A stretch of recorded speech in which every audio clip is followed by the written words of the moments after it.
Bonjour, ici Michel pour actualité-dvd.com et aujourd'hui je vous parle du film Behind Enemy Lines, SEAL Team 8 de Royal Rennie, sorti chez Fox en Blu-ray et copie digitale le 1er avril 2014 et mettant en vedette Tom Sizemore, Lex Shrapnel, Anthony Osayemi et Michael Everson. Un groupe de militaires est envoyé en mission en Afrique pour défaire une cellule terroriste possiblement liée à Al-Qaïda. Ils se rendront vite compte que la situation est plus complexe qu'ils ne le croyaient. Le film est le dernier opus d'une longue lignée de films militaires de série Z qui pousse le patriotisme et l'américanocentrisme à son paroxysme, au point où ça en est pratiquement gênant. On ne peut pas regarder un film comme celui-ci sans se poser de sérieuses questions sur les motivations derrière.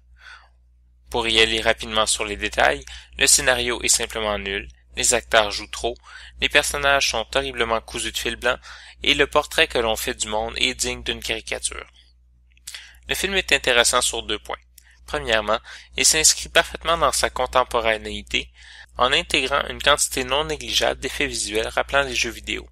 Avec la multiplication des jeux de guerre, dont un provenant directement de l'armée américaine pour entraîner et recruter des jeunes Américains, on peut comprendre que ce soit le genre de culture qui influence un genre cinématographique pratiquement exsangue.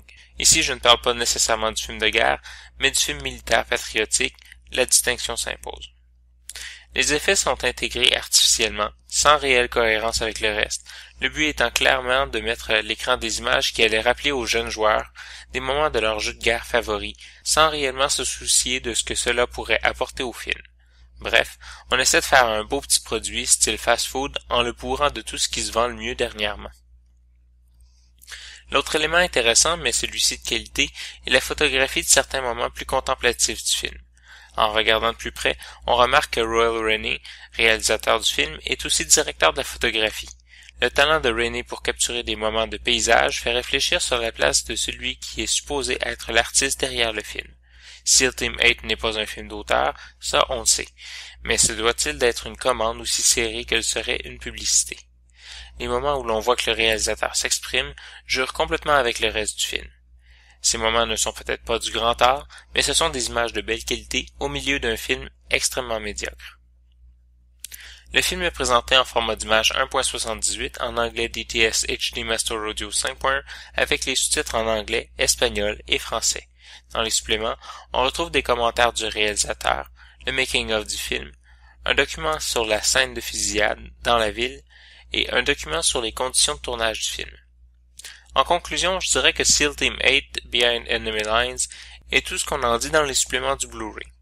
Un film plein d'action pour les ados de 16 ans qui jouent à Call of Duty, où les acteurs n'ont pas grand-chose à dire et qui ne portent pas de message politique, mais où un Américain peut se battre contre pratiquement une ville au complet avec quelques fusils seulement. C'était Michel, je vous remercie et bon visionnement.